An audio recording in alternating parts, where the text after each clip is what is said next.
Hello there, you luminous beings, and welcome to the first episode of the Force Nexus, a Star Wars podcast where we get to talk about the light side, the dark side, and everything else in between from that galaxy far, far away. I hope you are all having a wonderful day, and just before we get started with this episode, I just wanted to say thank you for joining me on the launch of this podcast, whether you're listening to the audio feed on the podcast platforms or whether you've got the video version up in the background or you're just admiring the cool pictures. Thank you very much. I've been very excited to start this and really just talk Star Wars with you. I think it's going to be a lot of fun. We are 30 days away from the launch of The Rise of Skywalker, and to kind of celebrate that and build up to the release, I wanted to do a 30 Days of Star Wars challenge where we'll release one episode a day and talk about different talking points of the galaxy, because it's a massive galaxy. Starting with day number 1, your favourite character. He makes his appearances in all 3 prequel films, as well as being a big part in the Jedi business in the Clone Wars series. My favourite character is the Keldor Jedi Master Plo Koon. Plo Koon was a Keldor Jedi Master serving as member of the High Jedi Council during the last years of the Galactic Republic. He frequently undertook dangerous missions. He was the Jedi who found Ahsoka Tano, with whom he would, from that moment, share a special bond with. He was among the Jedi who participated in the Battle of Geonosis. He became a High Jedi General in the Clone Wars and took part in such conflicts as the Battle, and I'm really going to butcher this name, the Battle of Abrigado and the Second Battle of Flucia. While he was leading a squadron of ARC 170 fighters on Cato no Neimoidia, he was shot down and killed by his own troops after Sheev Palpatine executed Order 66. So why is Plo Koon my favourite character? Well, it all started when I saw him in The Phantom Menace and in The Attack of the Clones. And he just looked like one of those awesome background characters where, well, I looked at him and I went, I want to know more about you. You've got such a great design. I loved how he looks. He looks evil. He doesn't look like he belongs on the council, because he looks like if you cross him, he will rough you up. But in contrast, he is probably one of the nicest people on the council. He's so kind. And you kind of see that in the mentioned bond between him and Ahsoka. It just amazed me how kind of this guy with the mask as well, that's all part of it. The mask and the eyes, the kind of goggle things that cover his eyes. He just looks like such a meanie.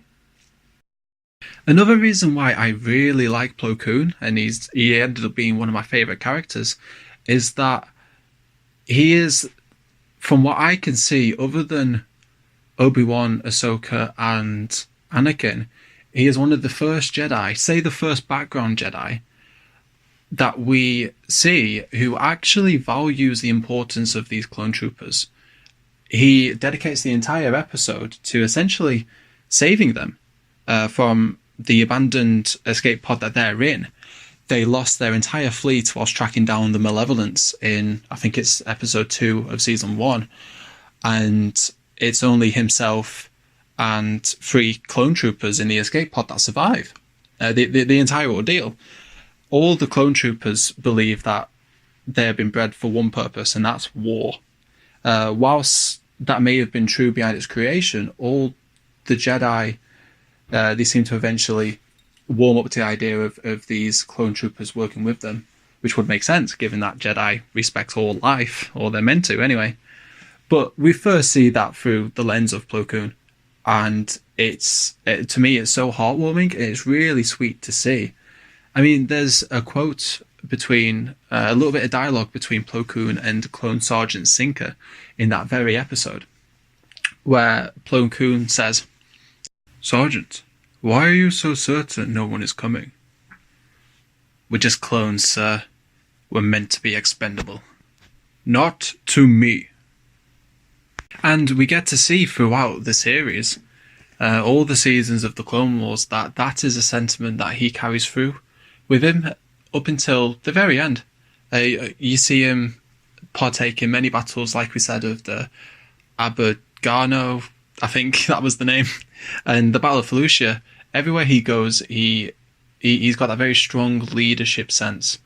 That not only do they have a job to do, but he wants to do it to the with as least casualties as possible, not just from like a tactical point of view, but from also a kind of caring point of view, and that a value for life like the Jedi have.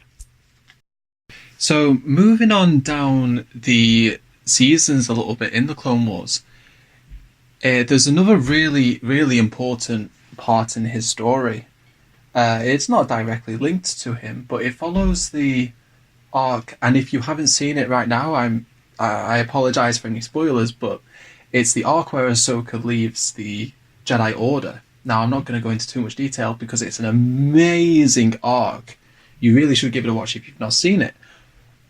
But the reason I like this little tidbit even more is because, well, to start with, Plo Koon is amongst the Jedi Council when they accuse Ahsoka of the crimes she's committed.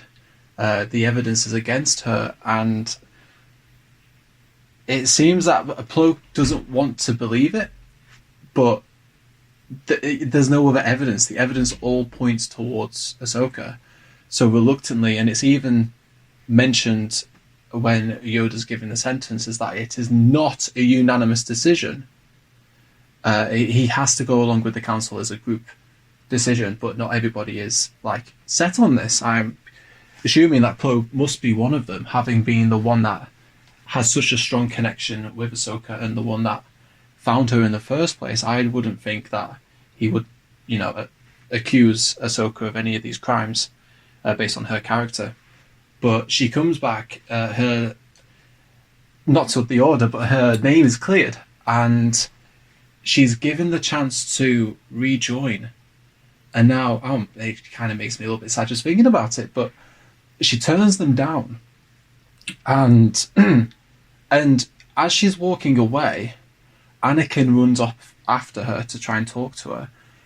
And Obi-Wan goes to try and stop Anakin, but it's Plo Koon who stood there. And he grabs hold of, just lightly, grabs hold of Obi-Wan's shoulder as if to say, no, this is a moment between master and apprentice that needs to happen. And in a way, it's kind of like, in this situation, the granddad, right? Because he was the one that found Ahsoka in the first place, and now he's had to entrust Anakin to teach her. So it's kind of like the granddad giving the father, in this weird analogy, the time he needs to kind of end that little chapter of their lives, between the father and the daughter, Anakin and Ahsoka. I just really like that. It was kind of, to me, it struck me as Plo Koon kind of just making peace with it and saying, look, they need this time to talk this out. We've made this possible. After all, we should at least give them the chance to talk it out and leave amicably. And I don't think it needs any of our input in any of that. I just found that really touching and kind of adds to my enjoyment of this character. So for the final kind of Clone Wars canon event I want to cover involving Plo Koon, and again, he does a lot through the Clone Wars series. He's very active there. But for the final one I wanted to talk about, it would be none other than the search for Jedi Master Cypher Dyas, the one who secretly made or put in the order to make the clone army way back, I believe, before even the Phantom Menace. But the Jedi Temple pick up a distress beacon coming from the desert moon Obadiah. Now, Plo Koon takes him and his wolf pack, which, just by the way, is probably the coolest design for clone troopers in the entire Star Wars history. I mean, look at it. It looks like a wolf, and it's, well, really, it's Dave Filoni, isn't it? He loves his wolves. It's just awesome. But anyway, they go to Obadiah, and inevitably he does find the shuttle that Cypher Dyas had crashed in, along with his lightsaber. And this kicks off the search for Cypher Deus himself. His body wasn't there, and after returning back to the temple to report his findings, they speak to Jocasta Nu, the really stuck-up librarian in in the prequels, and she explains that Cypher Deus had perished on Felucia whilst trying to negotiate a peace treaty between two tribes. However, nobody knows what happened to his body. Since it wasn't among the wreckage of the ship and the lightsaber as well, it's a mystery. So from there, they have to continue the search for Cypher Deus. But I bring that up because presumably Plo Koon is staying back in Coruscant to ask questions and stuff. He doesn't continue that pursuit in Cypher Deus. But I bring this up because I love how it's Plo Koon. Out of all of them, it just so happens to be this character that I think looks awesome. Even in I'm looking at a picture of him now with his wolf pack and in his hooded robes with the mask and all of the desert gear. He looks proper kitted out. He looks more like a kind of Western, like duster kind of ranger figure, kind of similar to the Rangers from Fallout New Vegas, if we've got any Fallout players here.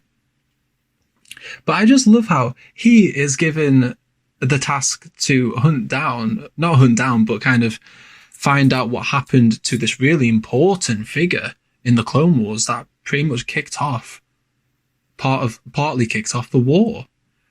Just for Plo Koon, to see Plo Koon do that is, I mean, to me, I just kind of nerd inside and I'm like, yeah, Plo Koon's getting a bit of his dues.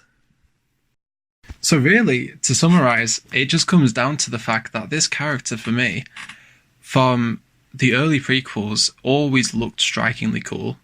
I always wanted to know more about him. And then when I started watching the Clone Wars, it's like, I don't know, you ask and you shall receive. I really felt like I got to learn this character, both kind of what kind of a Jedi he is and what he sees in other people. I found it incredibly interesting.